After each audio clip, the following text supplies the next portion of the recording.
তো এই বলদ হলো উগান্ডা থেকে আগত, না মানে বাপের জমি মনে করে গর্ত করে ঘর বানাইতেছে। এ তো দেখি একটা আস্ত ডাকাত। আর এইদিকে জমি নিয়ে রীতিমতো গোলাগুলি শুরু হয়ে গেছে। এইদিকে এত কিছু হয়ে যাইতেছে আর এই লোবাবের ঘুম ভাঙলো এখন। গাইস দেখছেন সামনে গুলি চলতেছে আর এই বলদের কোনো রিয়াকশনই নাই। বাপ রে, এই বলদের আবার এত সাহস।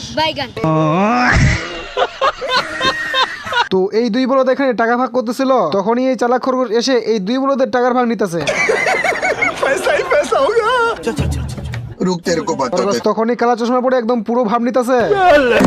আমার ভুল হয়েছে, ক্ষমা করে দেন। এই বলদ পিঙ্গুইং এর ঘর ভেঙে যখনই বোম হাতে নেয়,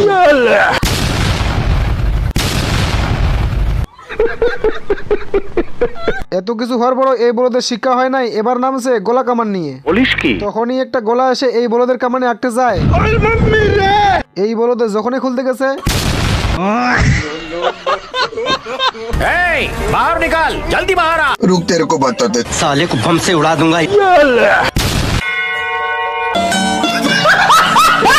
আর এইটা হলো সেই নেবুলের কানা, টার্গেট এক জায়গায় মারে আর এক জায়গায়। বলেন কি? তখনই বলদের চোখে চশমা লাগিয়ে দেয় যেন এই বলদে ভালোভাবে কাজটা করতে পারে। এই বলদকে দেখেন শুয়ের ভিতরে সুতা ঢুকিয়ে একেবারে মোয়া খুশি, না মানে এমনি কি বলদ বলি। এখন এই দিকে দেখেন এক বলদে জুতা পরিষ্কার করতেছে, এক বলদে এসে ময়লা করতেছে। এখন ওই বলদকে আসতে দেখে এই বলদে আগে জুতা ময়লা করে দেয় আর এই বলদে সুন্দর মতো গাড়ি গ্যারেজে ঢুকিয়ে দেয়। গাইস আমার জীবনে এরকম গাড়ি জীবনে দেখি নাই, না মানে 14 গোষ্ঠীর সবাই সামনে ছিটে বসতে পারবে। না মানে গাইস এই গাড়ির ছিট এতটাই নরম যে আস্ত একটা মানুষকে গিলে ফেলছে।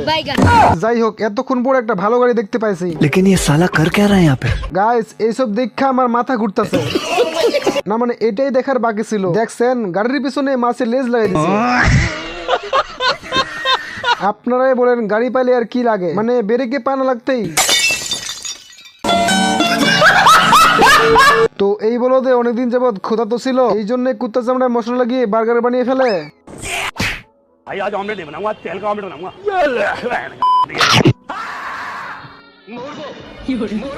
কুত্তা তখনই চামড়া চুলকাতে শুরু করে। তখনই এই বলদে কাপড় চোপড় গুছিয়ে সেখান থেকে দৌড় দেয়। উকুন তখনই কুত্তার চামড়া উঠিয়ে ধরে। তখনই কুত্তাই বলে আমার পিছনে চুলকাইতেছে, তুই চুলকাই দে। বাচ্চাটা তখনই পকেট থেকে উকুন মারা পাউডার বের করে এবং কুত্তার জায়গা মতো ঢেলে দেয়। কিন্তু এই সারাটা উকুন তো স্কেটিং করতেছিল।